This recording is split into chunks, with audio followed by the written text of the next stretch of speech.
Let me tell you why ugly mother something. You mother want to sit up here and talk about in my city how these teens are doing these takeovers, talking about who let these motherfuckers out the zoo. Let me tell you ugly bitch something. You motherfuckers look like you came from the zoo, and when you wet, you smell like you came from the motherfucking zoo. Bitch, don't play with us. You ugly stink motherfuckers. Bitch, when it's raining and it's pouring, you ugly bitches, you smell like wet motherfucking dogs. When you don't wash your nasty ass hair, bitch, you got motherfucking ticks coming out your motherfucking head, lice, like a motherfucking tick come off a dog when they dirty. Bitch, don't play with us, motherfucker. Now, this is exactly why the black community is the way it is today. This is the flourishing degeneracy of the black community summarized in a nutshell. This is why, despite all the negative stereotypes racked up against black people, against people with my skin color, we somehow keep managing to even go more berserk with more insidious displays. In my culture, the Igbo culture, there is a saying that goes, Okenye anagi anonolo, ewu amo nobo, which literally translates to, an elder can never be in the home while a she-goat gives birth tethered to a rope. Now, in my culture, subsistence farmers don't rear goats in pens. Rather, they rear their goats by just tethering them to poles, just like this, okay? Now, when a she-goat goes into labor, the farmer must unfasten the rope tied to the pole to give the mother goat all the freedom and the ease she needs to birth her kids. Every elder knows this. Every adult knows this. But kids don't necessarily know this. So whenever you see a pregnant goat going through labor while tethered, that indicates that there is no elder in that home. Only kids. Because if an elder was around, he would ensure to unfasten the tether to avoid stressing the goat while she is going through labor. Now, to further explain the proverb, it means that elders won't stay around and watch evil or degeneracy prevail. But for the Black American elders, they do the exact opposite of instilling order and morality. They will be the first to attack and criticize you if you so much as call out the disgraceful activities the younger generations are committing in their own communities.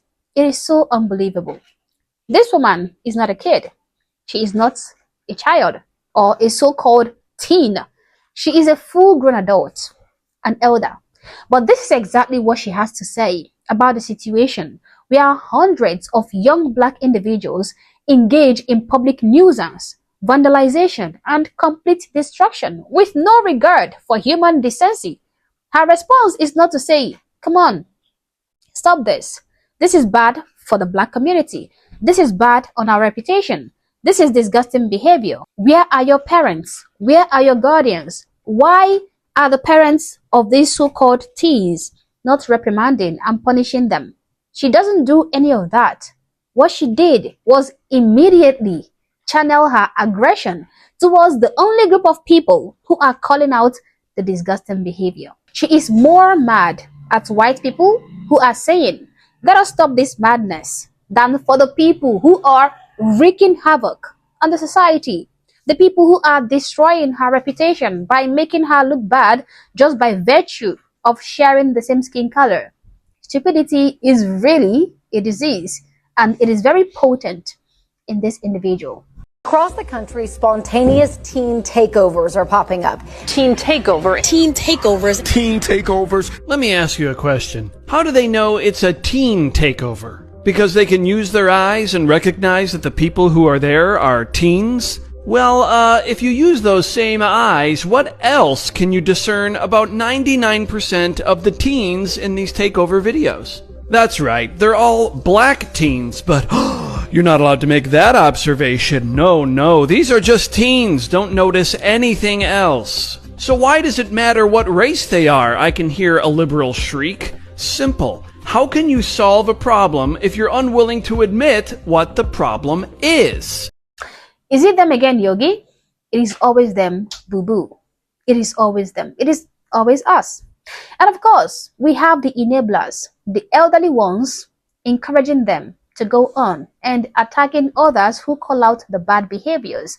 And mind you, it is not only this woman. There are many others where she came from. They immediately resort to insulting white people and calling them all sorts of nasty names instead of addressing the problem that is affecting their demographic, like the fact that young black people are overtaking streets and private establishments with the sole purpose of causing chaos and destruction. Breaking news.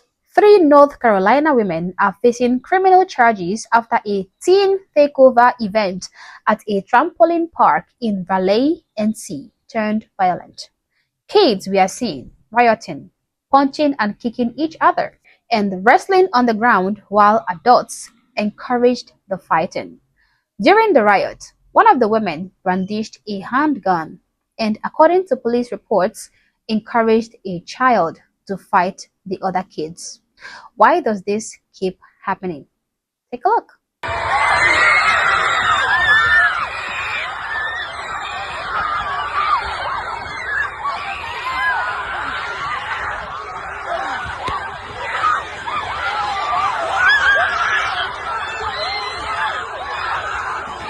Honestly, guys, when will this ever end?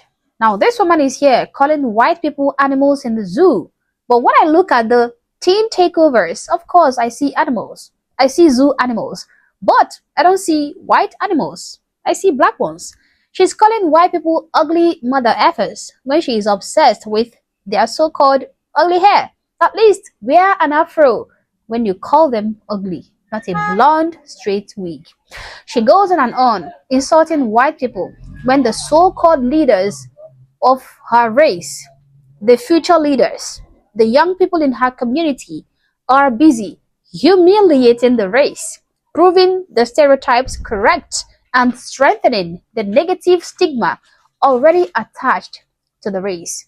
It is a very, very problematic situation. As a black person who will always care for the black race no matter what, I think it is high time we start looking inward to correct all these problems. Leave white people alone. They did not compel your young ones to go out there and disgrace themselves. White people are not the people doing the so-called teen takeovers. Focus on your kids. Teach them right. Instill good morals in them. Make sure their fathers are present in their lives. Be a good example to them. Teach them right from wrong and make them into individuals who wouldn't want to be part of this so-called teen takeover crowd. Please do something, because honestly, people are tired of your bull crap, and it is only a matter of time before it all comes crashing down. But as always, guys, these are my thoughts and my opinions. Please feel free to share yours in the comment section below, but do so respectfully. Also, if you're not yet subscribed to this channel, honestly, I don't know what you're waiting for. Subscribe to this channel, like and share this video to keep people informed, and consider joining my membership or buy me a coffee if you like, as a way of supporting the channel. Thank you for watching this video, and I hope to catch you on the next one. For now, peace.